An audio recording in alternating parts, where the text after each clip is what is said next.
Hi guys, welcome back to my welcome back to my channel. This is Angelina Veronica, and today I'm going to be telling you the A to Z of how to apply for Global Career Scholarship, because I woke up and I realized it's just 1 month till the application deadline opens, and I have so many DMs about how to apply, what to do, how to begin, and please guide me, but I cannot guide each person on how to apply from scratch.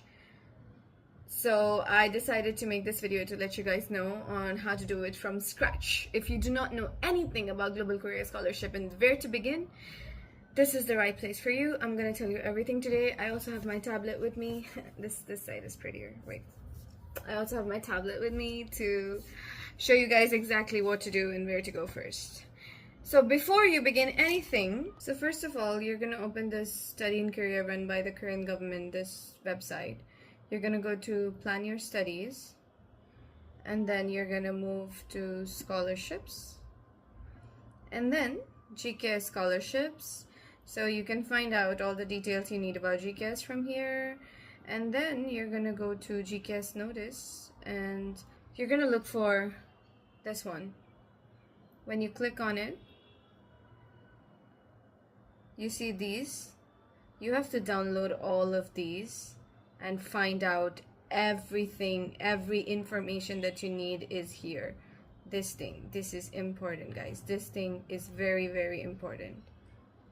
After you're done downloading all of these things, we move on to the second step. The second step is finding the right university for yourself. You have to start your whole application by finding the right university for yourself, and then you can move on to the next process, because everything else is going to be dependent on which university you choose or which universities you choose. So first of all, you choose all the universities. You make a list. You go through every university and what are the programs they offer. You shortlist from there the universities that offer the program that you want.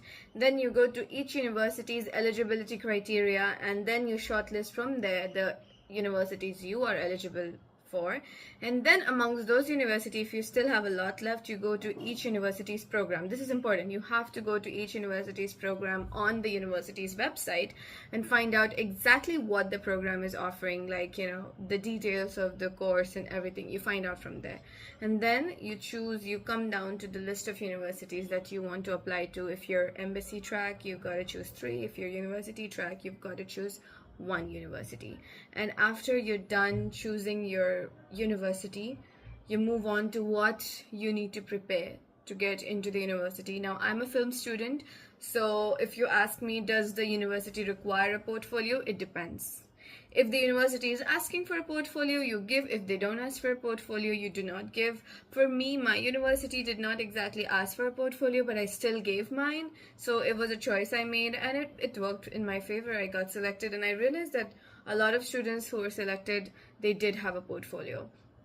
Now, it depends when you need to submit a portfolio. Okay, for me, because all the work that I've done, I knew it was portfolio style of work. Like, I have done a lot of digital work and like working in like advertisements, small advertisements, and small short films. I had worked in those things, so I knew that my portfolio is the thing that makes my profile really strong and stand out. And my university scores were good, but it was not like extremely out of the world good. I'm not like a 99% student. I was not. No, that was not the thing. And because our course was more like creative based and more of the practical course, so it's very hard to score very, very high scores, like 90s. Nobody really scored in 90% in our course, but I cannot put that anywhere in the application. I cannot tell them like, yeah, my university never gave us 90%, because that's something that happens in I don't know, that's a thing about our university. If it's a practical course, you will never get like full marks. That's what they say.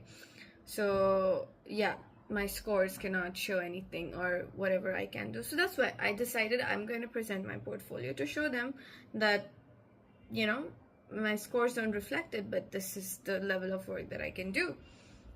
So it's your choice. If your scores reflect everything, you don't think you need a portfolio, you don't have to make one. But if you do have a portfolio, it's better to give one. If you don't have one, you have to choose whether you need to make one or you do not need to. And other departments, I don't really know. I'm talking about film, just film. If other departments have other, needs, requirements, so you have to look into those requirements and you have to start working on that. After you are completely ready with your universities, you move on to your PS and your SOP. Now, one of the questions that I receive a lot is, do we have to put certificates? Do we have to put all of our certificates? Or which certificate should I put, which I should not put? Now, guys, you need to understand that I cannot make that decision for you. You have to make that decision for yourself. Your certificates that you put in the additional certificates area needs to be reflected on your PS, on your personal statement. Your personal statement has to talk about each certificate that you put in, or at least most of them. Okay? If it's like completely unrelated with your story about GKS, then do not force to put it inside. Just put it on the side, but most of your, certificates need to be spoken about in the personal statement. You have to make sense of it. Like, why are you submitting those certificates? So how many certificates you're going to put depends on you. How many you can mention in your personal statement and you think is required to show people that this was you as a person. It doesn't matter from what age that certificate is from or which level of school you were when you received that. But I would suggest not to put anything from like first standard, second standard, third or fourth standard. Like, yeah, you developed a lot as a person after that, so I don't really see it being helpful to put those things.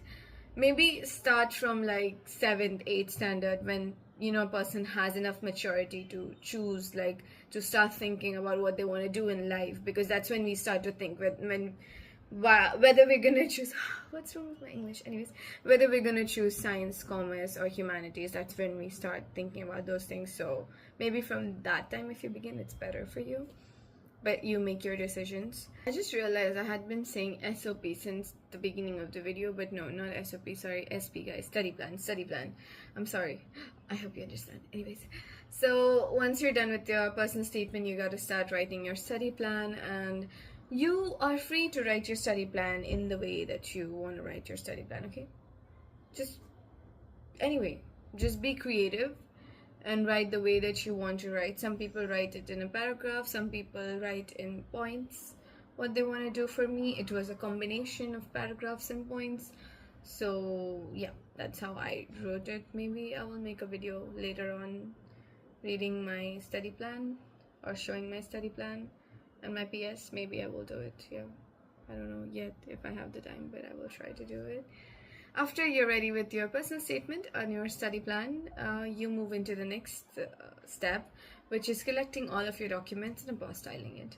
Now, I don't know about other countries, but in India, you got to apostille it. And if you go through some agencies, you can apostille it within like 3 to 4 days.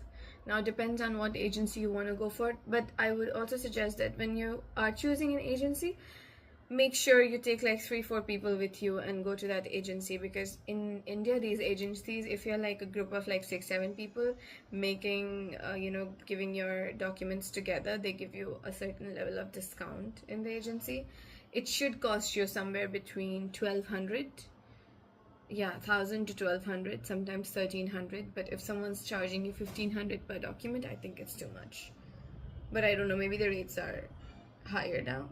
I'm not really sure, but at least in my time, it was from 1,000 to 1,200. And they say 1,500 in the beginning, but like if you bring 5-6 people together, if you go in a team, they will give you a discount and it'll be like 1,200. So yeah, you gotta apostille your documents. After you're ready apostilling your documents, you have to start with arranging, printing and arranging and all of those work. Now, you also have to get a recommendation letter. I would suggest you to start working on your recommendation letter when you are working on your personal statement and study plan, so that your professor or your, person from your workplace also has like enough time to write you that recommendation letter. read the guidelines very well about how to put the recommendation letter, how to arrange it together, because it's all given in the application guidelines and also in the form, application form. Read the application form and the application guidelines, please guys, read it. You'll find like 90% of your questions are answered over there. For me, that's how it worked. I asked a few people about, I had questions and I asked a few people, but it was just university related question, like how is this university, if it's good enough, and if I should be applying to this university. That's all about it. But I never usually ask people to tell me like, should I do this, should I do that, because it's better for you to go and read it, because everything is given. Minute details of how to do the application is given on those guidelines and the form. So it's better for you to know the way NEED wants you to do it than ask a person, and that person might misguide you, because we're all humans. We might not be updated with the new rules, and we will end up telling you the older rules that we followed. You will follow that and you'll get rejected for nothing. So read the form and the guidelines, please. Now, for the recommendation letter, once you get it, in our time it was 1. In the beginning it was 2, then they reduced it to just 1 recommendation letter. So if you have 2 recommendation letter, I would suggest you to put it down under with your certificate section, like I worked at this place and this person, I was this kind of a person at the workplace and I did this kind of work, and you can just put a number and then put your recommendation letter from your office person there, in the certificates. You can also do that. I did it for myself. So after you have arranged all of your documents, you have to go for printing. So you print all your documents. And after you're done printing your documents, please go through each thing again and again. If there's a misprint, if there's a problem, or all of those sort of things. Remember that GKS also depends greatly on your presentation. You have to present your documents really well, because that's your first impression. That's the first impression of who you are, your documents, the way you present. So when you're putting your documents together, make sure like on the front page you put like a title page there, and you write GKS Scholarship, your name, where you're from, like which track you're applying to, write all of that and put like add a front additional page. Do not ever staple the pages together. Do not use stapler in anything. If you need to make sections, I did make sections like for your recommendation letter, you are told to add like a paper and then attach your recommendation letter to the paper, and then attach the paper together so that the size is same, even the recommendation letter, because it goes in an official letter envelope. So I did not staple it, I did not stick it. I used those small paper pins you have. So you just attach the paper pin. And then I also wanted to make a section of my certificates, like put all the certificates together, because they were like really loose sheets and I did not want them to go here and there. So I took a pin and I attached there as well. So use paper pins, never use a stapler. And on the front page as well, so add like a front extra loose sheet at that front page with the title and everything. Once you're done doing that, this is how I did it in India.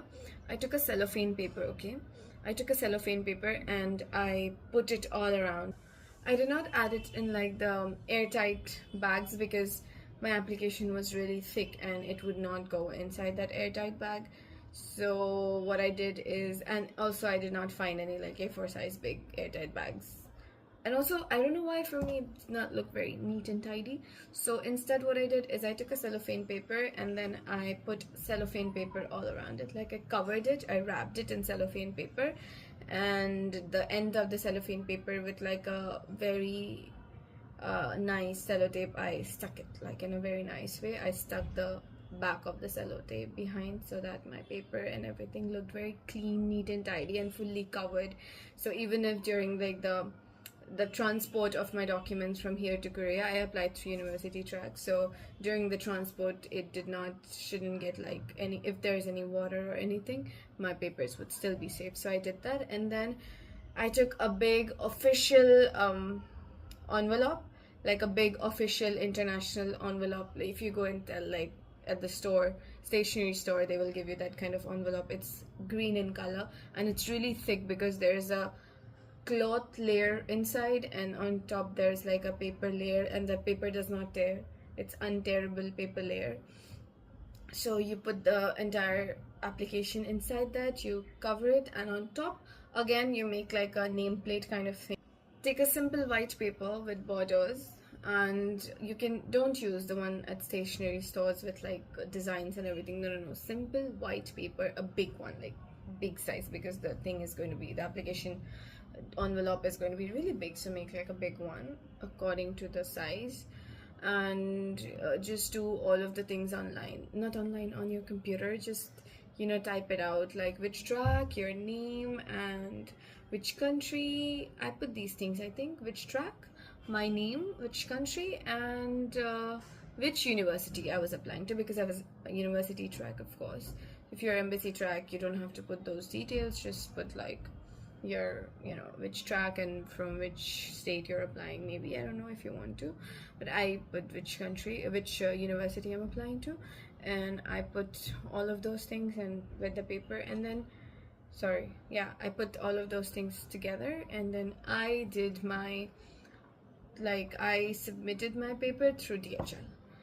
So I don't know about FedEx and India Post. I'm not sure. I don't trust India Post because it might take a long time. I don't know. I never went with India Post with these official things. I trusted DHL more.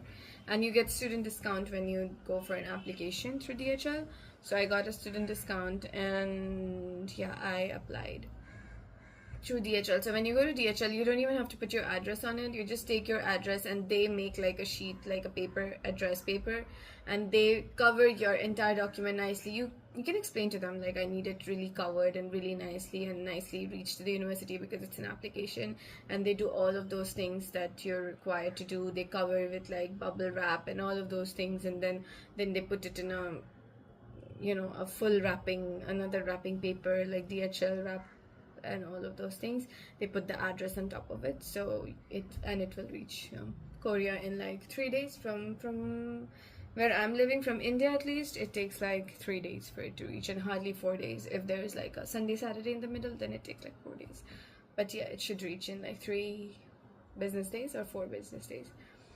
And then about the portfolio, I think I missed out one thing, that portfolio, how you're going to submit, it really depends on which university you're applying to. Some universities ask you for a pen drive, so you can go ahead with a pen drive, but some universities don't ask you for a pen drive. The universities that don't require a portfolio don't ask you to send you a pen drive. And if you send your pen drive to university track at the university, you're going to be costed like a lot of amount to send your documents, like DHL or FedEx or whatever is going to cost you a lot, because then your package type changes from document to courier.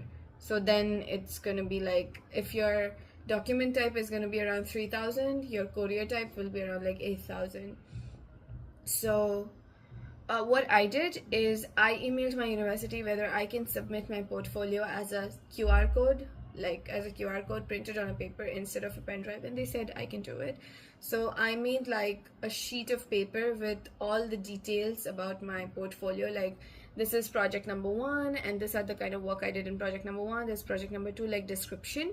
And then I added a QR code in the bottom and wrote over there, scan this to view my digital work, my digital portfolio. And on my portfolio, I made like a Google Drive where I put everything, all the works that I've done, and I named them like project 1, project 2, project 3, because my description had like references to it and spoke about it, right? So I did that, and yeah, they did watch my portfolio, because during my interview, my professor mentioned about the portfolio and the work that I've done. So yeah, they're gonna see that. Remember to email your university. Ask your university first what they want you to do, and then that's how you apply for GKS. And after your application, you just wait. You wait for the results. That's it. If you have any questions about small details, if need allows this, if need doesn't allow this, please ask need. Please mail need instead of asking a person. Mail need first, wait for need to respond, and then ask someone on how they did it. But also do not blindly trust it. Look into the website and look at all the information that's available online first by yourself instead of asking a person, because again, I tell you, like, whatever we say does not have as much guarantee as what need says. So yeah, do that way, and hopefully you're gonna be a GKS scholar this year. All the best, guys. Thank you so much for watching my video. God loves you and you're precious.